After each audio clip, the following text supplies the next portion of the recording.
For more, I'm joined by Garrett Haake. He's in Atlanta.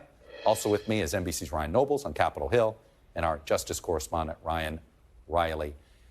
Garrett, let me start with you. You're in Atlanta.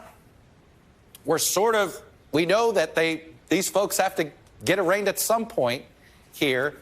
A lot of people are speculating that Donald Trump will use his arraignment as a way to send a message here to perhaps his campaign, the field, whatever he's trying to do. What are you hearing in your reporting? Well, Chuck, everybody's taking their sweet time when it comes to this Georgia case. It's unlike what we saw in some of the earlier arraignments where the fact that we knew that the indictment was coming, there was kind of a plan in a box ready to go for Donald Trump to kind of quickly come and be arraigned after he was indicted and try to turn it into a fundraising opportunity for his campaign.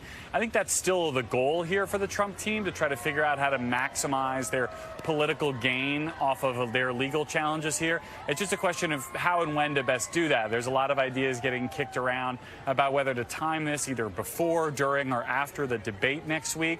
There's also the fact that the Georgia process is different from these federal processes, and while he would come and surrender next week, he wouldn't be formally arraigned until early September.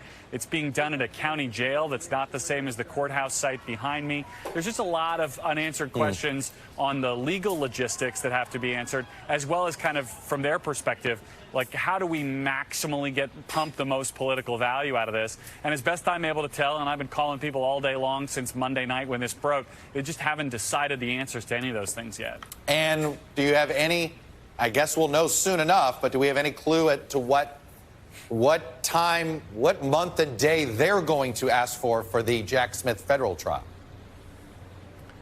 Well, look, I mean, Donald Trump this morning on Truth Social said he doesn't think any of these should start until after the 2024 election is over. His lawyer, John Lauro, has said that he thinks, the Justice Department had 2.5 years to investigate. They should get 2.5 years to do discovery. I don't think any serious person thinks it's going to be 2.5 years until this trial starts, or even that they would propose that in front of a federal judge. But make no mistake, the longer the delay, the better. And I don't think they see any downside in making a big ask here, even if they know that the trial date's going to end up somewhere in the middle.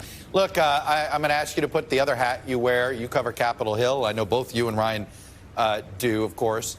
I know we've heard some happy talk about a continuing resolution.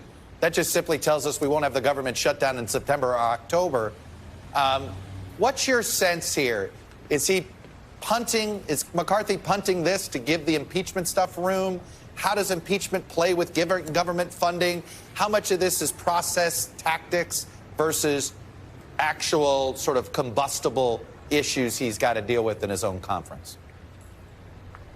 Look, I think McCarthy and Trump have actually a similar style when it comes to trying to manage their politics, and that is to handle the crisis right in front of them when they can and deal with everything else later. There's not a ton of long-term planning that goes on for either of these actors, and I think that's the case here with McCarthy.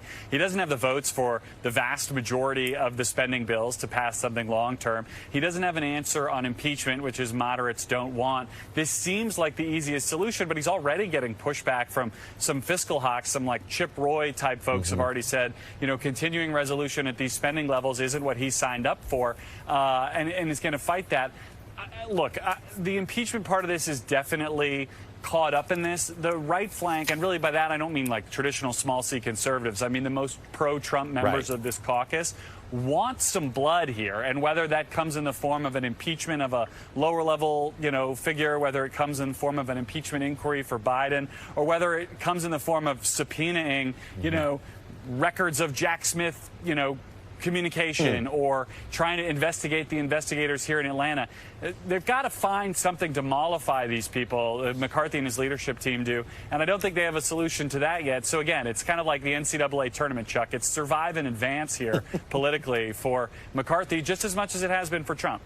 Garrett, I appreciate you save your sports metaphors for when you have to do a crosstalk with me. Much appreciated. Thanks for watching our YouTube channel. Follow today's top stories and breaking news by downloading the NBC News app.